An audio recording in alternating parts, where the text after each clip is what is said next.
Minute VIP shares की ओर।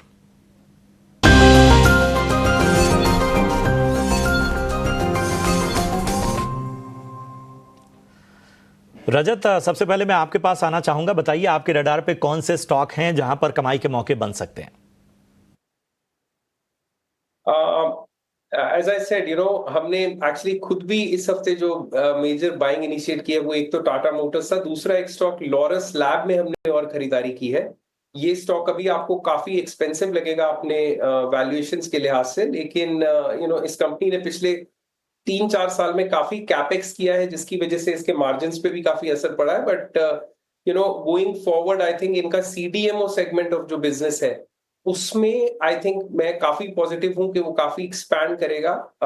ये traditionally एक anti retroviral company, anti retroviral की दवाइयां बनाती थी, और करीब 2018 में जहां 65% रेवेन्यू इनका एंटी रेट्रोवायरल से आता था, वो अब 35% है। तो ये काफी डाइवर्सिफाई कर गई है, लेकिन वो 35% भी उस 65% से ज्यादा है। मतलब एंटी रेट्रोवायरल तो आप समझ सकते हैं कि कंपनी का रेवेन्यू एंटी रेट्रोवायरल से मोर देन डबल हो गया पिछले 6-7 साल में, जबकि उसका share as the total revenue सिर्फ 35% आ गया है। तो बायोटेक्नोलॉजी और कॉन्ट्रैक्ट डेवलपमेंट एंड मैन्युफैक्चरिंग, इन दो एरियाज में कंपनी काफी तेज एक्सपैंड कर रही है। आई थिंक 600, सवा 600, मैं इस पे एक डिस्क्लोजर दे दूं, हमने आप ही के चैनल पे पहले 480, 490 पे रेकमेंड किया, 550 पे भी किया।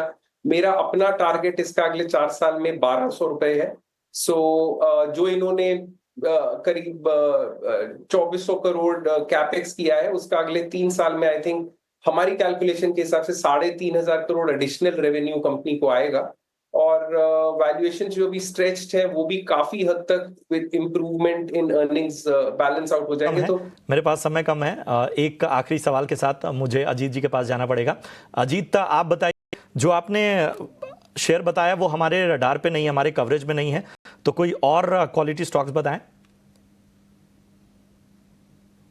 तो दूसरा अगर स्टॉक कोई देखना चाहे तो भारती एयरटेल है। वो भी एक ब्रेकआउट के स्तर के पास आके रुका है। 1760 का भी क्लोजिंग आया है। 1700 का जो है स्टॉप लॉस इसको रख सकते हैं, और ऊपर में 1900 तक ये स्टॉक जा सकता है। अगर ये स्टॉक 1790 के ऊपर चला गया तो मैसिव ब्रेकआउट होगा वीकली टाइम फ्रेम में, और अच्छा कंसोलिडेट कर रहा है ये अपने रेजिस्टेंस के पास। तो जो सेलर्स है वो अच्छे तरीके से एब्जॉर्ब हो रहे हैं। तो मुझे लगता है कि ये स्टॉक को भी एक लॉन्ग अपॉर्चुनिटी में देख सकते हैं, भारतीय एयरटेल। तो भारतीय एयरटेल पसंद आता अजीत जी को, टाटा मोटर्स और लॉरस लैब पसंद आता हुआ रजत जी को। आप दोनों का बहुत बहुत शुक्रिया करेंगे, और शो में आप जुड़े, निवेशकों का मार्गदर्शन किया और तमाम सवालों के जवाब दिए, बाजार पर राय दी, उसका बहुत बहुत धन्यवाद। चलिए इसी के साथ